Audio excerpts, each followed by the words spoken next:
మీరు commission income చూపించి income tax return file చేస్తున్నారా? తొందరపడకండి. ఈ వీడియో పూర్తిగా చూసి అప్పుడు కరెక్ట్‌గా చేస్తున్నారా లేదా చూసుకోండి. కొంతమంది కమిషన్ ఇన్కమ్‌ని బిజినెస్ ఆర్ ప్రొఫెషన్ కింద చూపిస్తున్నారు. కొంతమంది అదర్ సోర్స్ కింద చూపిస్తున్నారు. అసలు ఏ హెడ్ కింద చూపించాలి? 44 ఏడీ ప్రెజెంట్ టు సెక్షన్ కింద చూపించి కమిషన్‌ని 6% 8% చూపించి ఫైల్ చేయొచ్చా?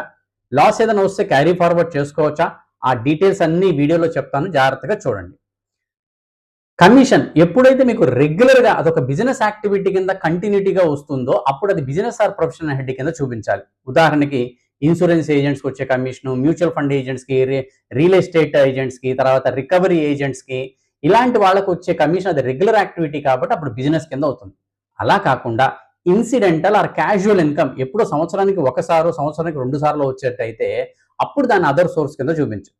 ఏ హెడ్ అయితే ఏమైంది అని మీకు డౌట్ రావచ్చు. అలా కాదండి. బిజినెస్ కింద చూపించేట్టయితే ఏమో ఐటీఆర్ 3 ఫైల్ చేయాలి. అదర్ సోర్స్ కింద అయితే ఐటీఆర్ 1 కానీ, ఐటీఆర్ 2 గాని మిగతా హెడ్ ఇన్కమ్స్ ఏమున్నాయి దాని ప్రకారంగా ఫైల్ చేయాలి.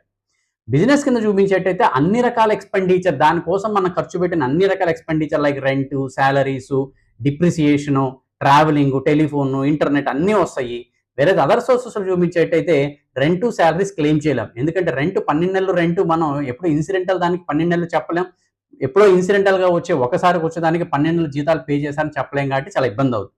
అలాగే ఒకవేళ ఇన్కమ్స్ కంటే ఎక్స్‌పెండిచర్ ఎక్కువ ఉంటే బిజినెస్ కింద చూపించినప్పుడు ఆ హెడ్ కింద కానీ వేరే హెడ్ కింద ఏం ఇన్కమ్స్ లేకపోతే 8 ఇయర్స్ వరకు దాన్ని క్యారీ ఫార్వర్డ్ చేసుకొని సెట్ ఆఫ్ చేసుకోవచ్చు. వేరేస్ అదర్ సోర్సెస్‌లో గనక కమిషన్ టాక్స్ పడేట్టయితే గనక మనం ఆ హెడ్ గాని వేరే హెడ్ కింద ఆ ఇయర్‌లో ఇన్కమ్స్ ఉంటే ఓకే గానీ అదర్‌వైజ్ క్యారీ ఫార్వర్డ్ చేసే బెనిఫిట్ మనం కోల్పోతాం. కాబట్టి కమిషన్ ఏ హెడ్ కింద చూపించాలనేది చాలా చాలా ఇంపార్టెంట్. అండ్ ఇంకో తప్పు ఏం చేస్తున్నారంటే కమిషన్‌ని 44 ఏడీ ప్రెజెంట్ టు సెక్షన్ కింద చూపించి 6% గాని, 8% గాని ఇన్కమ్ ఆఫర్ చేస్తున్నారు. అది చాలా తప్పు. యాక్ట్‌లో చాలా చాలా క్లియర్‌గా చెప్పారండి. కమిషన్‌కి 44 ఏడీ రాదు. Normal books of accounts maintain చేసి నార్మల్‌గా ఎక్స్‌పెండిచర్ మెయింటైన్ చేసుకొని చేయాల్సిందే. మరి 44 ఏబీ కింద టాక్స్ ఆడిట్ కూడా అప్లై అవుతుందా అంటే కమిషన్ గనక ₹1,00,00,000 కంటే దాటితే గనక టాక్స్ ఆడిట్ కూడా అప్లై అవుతుంది.